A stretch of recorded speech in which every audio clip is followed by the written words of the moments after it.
सैनी जी ने अपने commission agent एफएड के बिठाकर आड़तियों की जेब पे भी ताला लगाने का काम किया। मॉइस्चर के नाम पे 300 रुपए का कट किसान को आज की सरकार लगा रही है। इसमें हमारे चुनाव है, आपको जनता बता देगी कि 200-250 के बीच में पहुंचना बहुत मुश्किल है। Thank you. तो क्या इनविटेशन है फार्मर्स का, क्या ये बात आप ले आओ, कल से ले आओ। मीडिया अगर आपके पास कुछ 4 किसान ऐसे हैं जिनकी आपसे चर्चा हुई है, ले आओ, मैं चर्चा कर लूँ। पार्टी की अगली बैठक के बाद कैंडिडेट्स के ऊपर चर्चा भी होगी और आपके बीच में कैंडिडेट्स पार्टी 10 की 10 लोग आप उनसे मेरे कपड़े फुड़वाना चाहते फुड़वा लो, मेरी गाड़ी तोड़वाना चाहते तोड़वा लो।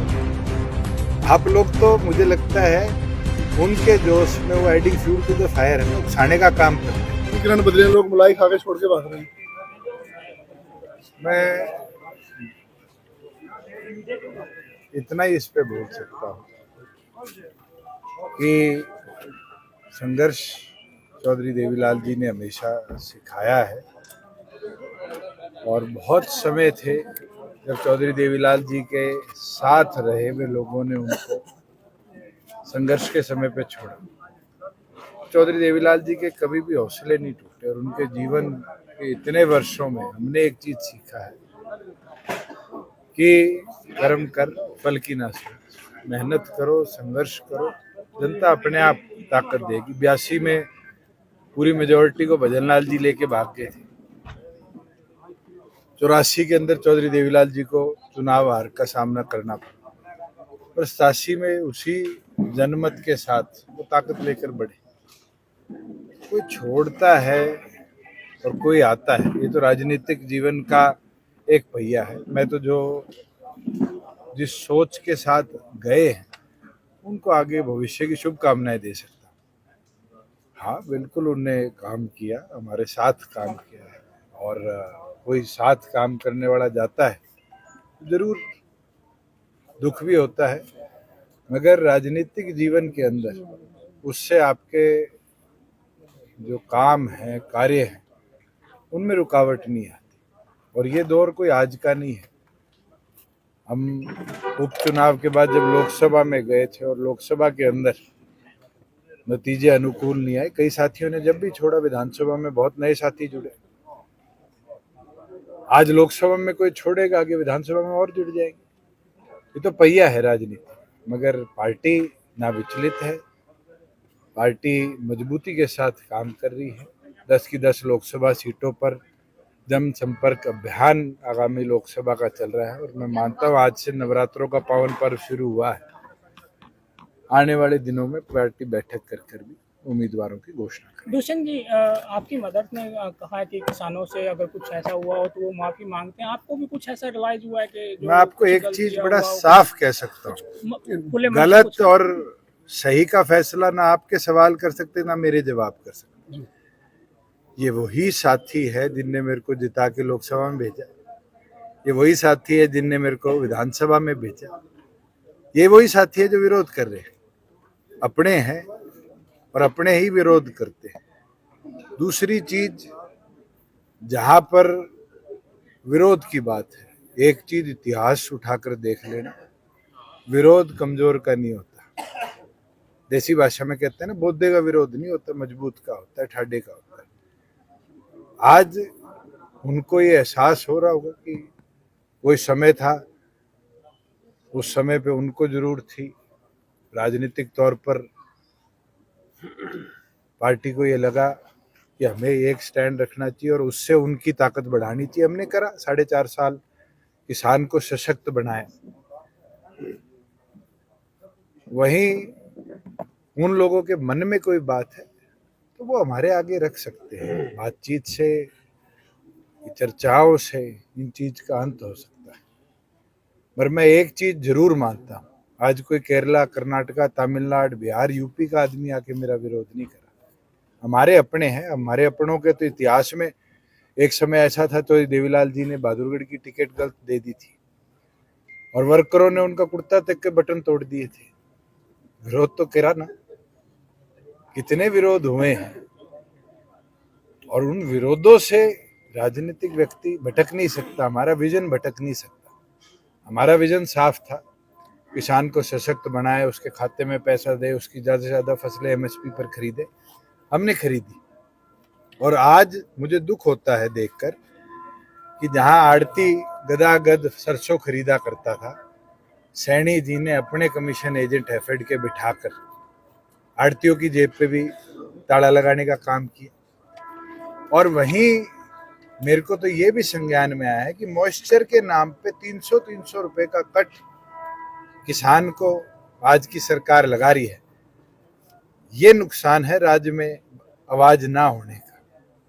हम 4.5 साल बैठे थे, आप बताओ किसी एक दिन प्रोक्योरमेंट में कहीं डिले आया हो। मैं आपकी कैथल की मंडी में आया था, सबसे पहली मंडी के साथियों की मांग थी कि हमारा स्ट्रॉम वाटर का और शेड की, विद इन 1 महीना हमने दोनों मांगे मंजूर कराई। वो राज्य में रहने का, उनकी हिस्सेदारी होने का फायदा था।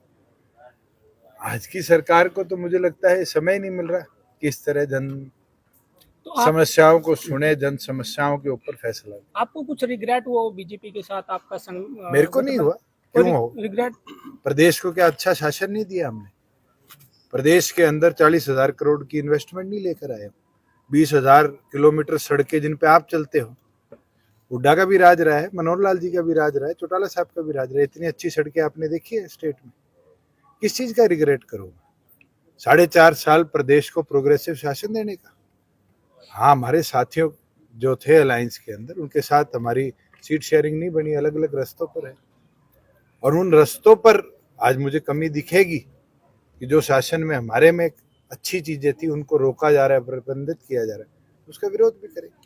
कि कुछ ऐसा आपको रियलाइज हुआ हो कि जो विरोध हो रहा है, जैसे गांव में किसानों का विरोध हो रहा है, कोई ऐसा कुछ आप ना मेरे कुछ मुंह तो से क्या पूछवाना चाहते कुछ हो? गलतियां आप रही सवाल होगी, आप कुछ तो- सवाल हाँ जी, सीधा मैं पूछ सीधा सवाल करता हूँ, कुछ तो जेजेपी की तरफ से गलतियां रही किस होगी चीज जो की विरोध गलती हो आप रहा है। बुलवाना आज चाहते हो? किसानों ने किसानों ने में हर पोस्टर जगह से लगी, काफिले जेजेपी को और वापस बीजेपी किया का जा रहा है। बहिष्कार करो। आज के दिन मैं आपको इतना बोल सकता हूँ, किसी के मन में किसी चीज की टीस है तो चर्चा से ही पूरी होगी। आप उनसे मेरे कपड़े फड़वाना चाहते हो, फड़वा लो। मेरी गाड़ी तुड़वाना चाहते हो, तुड़वा लो। आप लोग तो मुझे लगता है उनके जोश में वो adding fuel to the fire है ना, उकसाने का काम करते हो। मैंने पहले ही दिन कहा और आज भी कहता हूं कि हमने किसान को सशक्त बनाया, कमजोर नहीं बनाया। आप पंजाब के किसान का इंटरव्यू लो, यूपी को लो, राजस्थान का लो, हरियाणा का लो, सबसे मजबूत किसान अगर कहीं है, 14 फसलें एमएसपी पर बेचता है, तो हरियाणा का है। और दूसरी चीज, आज के दिन जो व्यवस्था हम बना चुके हैं, मुझे नहीं लगता हमारे आसपास के स्टेट्स अगले 10 साल में भी बना पाएंगे। सैनी साहब इसको चला पाए, अच्छे तरीके से चला पाए, मेरी शुभकामनाएं हैं। जहां बात विरोध की आती है, मैंने पहले कहा है, यही जिताने वाले हैं, यही हराने वाले हैं। इनके मन में कोई बात है तो बात सुनेंगे भी और उस पर निष्कर्ष भी निकालेंगे। तो क्या इनविटेशन है फार्मर्स का, क्या ये बात आप ले आओ, कल सुबह ले आओ। नहीं, मीडिया अगर के आपके माध्यम से पास ऐसा कुछ- अगर आपके पास कुछ 4 किसान ऐसे हैं जिनकी आपसे चर्चा हुई है, ले आओ, मैं चर्चा कर लूंगा। सभी मैं फार्मर्स को आपको लेके एक 4 चीज बता किसानों को सकता हूँ लेके- जो शायद आपने पत्रकारिता में ना समझ पाई है, कि गांव के अंदर ग्रुप्स हैं और ग्रुप्स अलग अलग पॉलिटिकल अलाइनमेंट से भी हो सकते हैं, सोशल कॉजेज से जुड़े भी हो सकते हैं।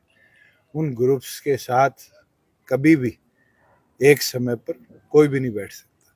जब जब जहां जहां मिलेंगे, मेरे को मिले नारनौंद के अंदर, मैंने उतर के उनसे चर्चा भी करी, मैंने मेरे प्रोग्राम भी करे। आज भी मैं दुराना के अंदर था, उचाना में 4 साथी खड़े थे। उन 4 साथियों के आप जैसे कैमरे थे और वो साथी अपनी वीडियो बना रहे थे, कर रहे थे विरोध। पूछा किस चीज का विरोध है, जवाब नहीं है। मैं तो मेरे प्रोग्राम करके आया। कल कोई हानि कर देगा मेरे को, इस चीज से मैं प्रोग्राम करने छोड़ दूंगा, मुझे नहीं लगता ये समय है। राजनीतिक व्यक्ति हूँ, राजनीति करना, जनता की हिस्सेदारी को बढ़ाना, जनता की आवाज, हरियाणा की आवाज पार्लियामेंट में कैसे पहुंचे, ये मेरा उद्देश्य है। और इस उद्देश्य को मजबूती के साथ हम रणनीति कह रहे हैं आखिरी सवाल। पार्टी की अगली बैठक के बाद कैंडिडेट्स के ऊपर चर्चा भी होगी और आपके बीच में कैंडिडेट्स होंगे। पार्टी 10 की 10 लोकसभा सीटों। 400 सीट का दावा है बीजेपी का। आपको क्या लगता है? 1970 का इतिहास पढ़ लो, इंदिरा गांधी भी क्या करती थी। Indira is India, India is Indira, और जनता ने क्या वोट दिए। इंदिरा गांधी खुद चुनाव हार गई, मोरारजी देसाई देश के प्रधानमंत्री बने। जो 400 की बात करते हैं, 400 की बात करने वाले लोग समय आने दो, फेज 3 खत्म होने दो, फेज 4 फेज 5 भी बचा है हरियाणा के भी। छठे फेज में हमारे चुनाव है। आपको जनता बता देगी कि 200-250 के बीच में पहुंचना बहुत मुश्किल है। Thank you. Thank you.